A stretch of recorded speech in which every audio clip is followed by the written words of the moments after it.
How's it going, everyone? Welcome back to the channel. It's been a while since I've actually recorded a video or even really put any effort into thinking about recording for a video, just because I've been really busy. Obviously the last 7 days I've been trying out the shorts feature. It's been working out pretty well, so I'm gonna keep posting them. As you guys probably see, I did post one earlier today. I was gonna post a video yesterday, but I just didn't get a chance, so I'm just filming and recording today. I've been looking for a car. Basically what I'm going to talk about is, last time I left you guys, I was fully considering buying a car, and here I am now after a week of looking for cars, potentially almost buying some cars, and it's not been going good.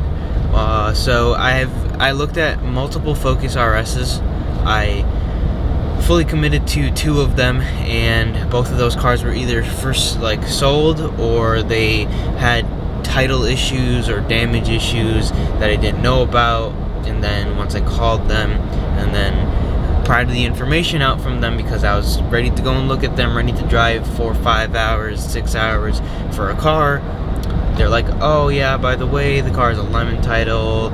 Or one time I was ready to go drive about 2 hours down south, and they called me about an hour before I was about to leave, or just basically when I was about to leave. They called me and they're like, yeah, so the car just threw multiple check engine lights and blah blah blah. You can come look at the car, but you know, you won't be able to drive it. And I'm like, well, there's no point in doing that then. And so I kind of eliminated my search for Focus RS. I did that early on, and then I continued looking for a little bit, but in between Honda Civic Type R, I've looked into that car a little bit. I've never gone out, saw one, drove one. I've never really seen one. I've seen one driving around, but never really experienced them. Focus RS, I'm fairly experienced with. I've sat in one of them before. I've seen a lot of them. I know the car. I've watched videos for years about that car. The Civic Type R is interesting though, because brand new, that car costs about $38,000. Used, they're going for about $36,000, $35,000. You can find them at, you know, the low 30s, like maybe 32 if you're lucky, 33. You're probably not getting under 33, just because that's how much the cars basically go for, unfortunately. But at that price range, I wouldn't mind spending 32, 33, but it comes down to, you're gonna pay that much on interest, and it's like you might as well go buy a new car. That's what I thought.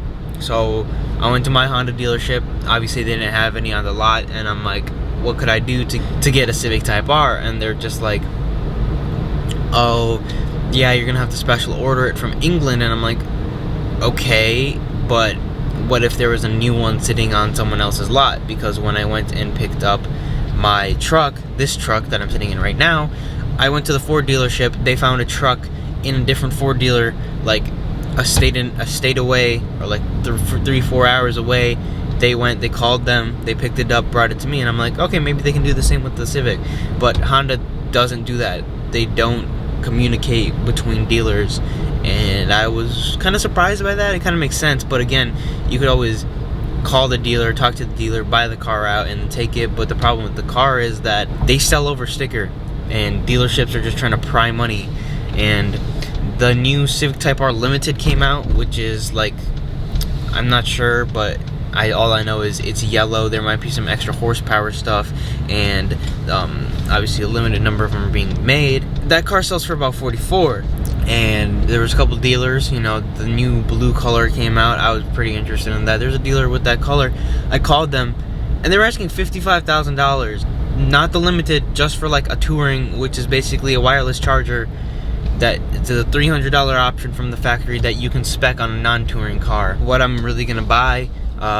So I'm not opposed to buying a German car at all. I just thought I would prefer a hot hatch. I really want a hot hatch. Civic Type R would be nice, but they're a little bit on the pricey side. And the Focus RS, I just can't find a clean example of. Same thing with the Type R. There are a couple out there. There's like one out there that I would consider buying in probably a 300-mile radius of me. All the other ones are either brand new, which I wouldn't be opposed to, but they're all asking a ton of money over sticker.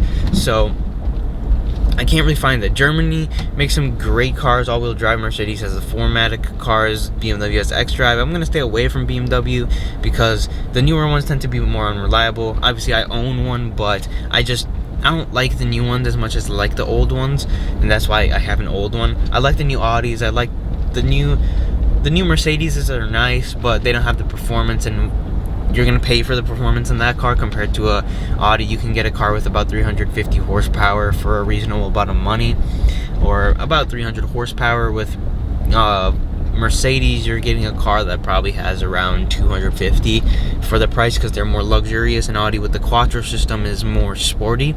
I have looked into a couple of those cars. I almost bought a car the other day, about 2 days ago.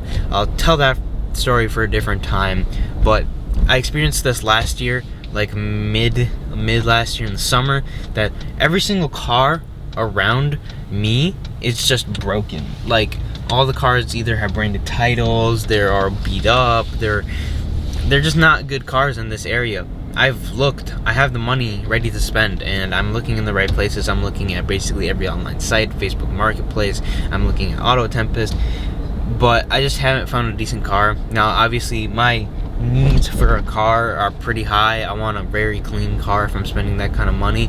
So yesterday, I finally decided, you know what, I can get a rear-wheel drive car as long as I'm safe with it. Rear-wheel drive car, there aren't very many options that would do decent in the snow.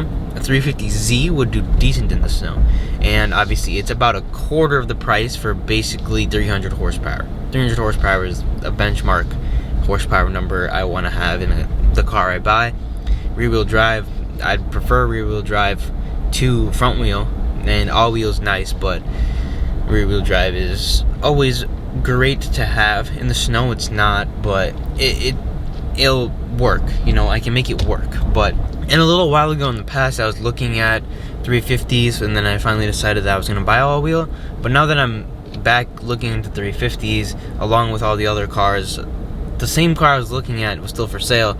I called them, and of course they sell it, or they're pending a deal the day that I finally decide, like, I'm gonna buy it. Like, it's just been hard to find a good car, and it's gonna take some time, and I'm okay with that, but it's just been annoying. And if anyone knows a clean 350Z, preferably I want an HR, so 2007-8 I believe, no roadster, so no 09, manual. I don't really care what spec, it just needs to have a manual transmission, because I can swap seats out without any issue. But I don't want to talk for too long. I will have a new car soon enough, but I'm just gonna have to wait. I just wanted to make this video and let everyone know, and for the people who understand the struggles of buying a car. But hopefully soon. I'm not opposed to traveling, so that's one restriction I don't have. Not buying something in town. I most likely won't find something in town, and I learned that the hard way. But I'll drive video tomorrow, and other than that, I'll see you guys then.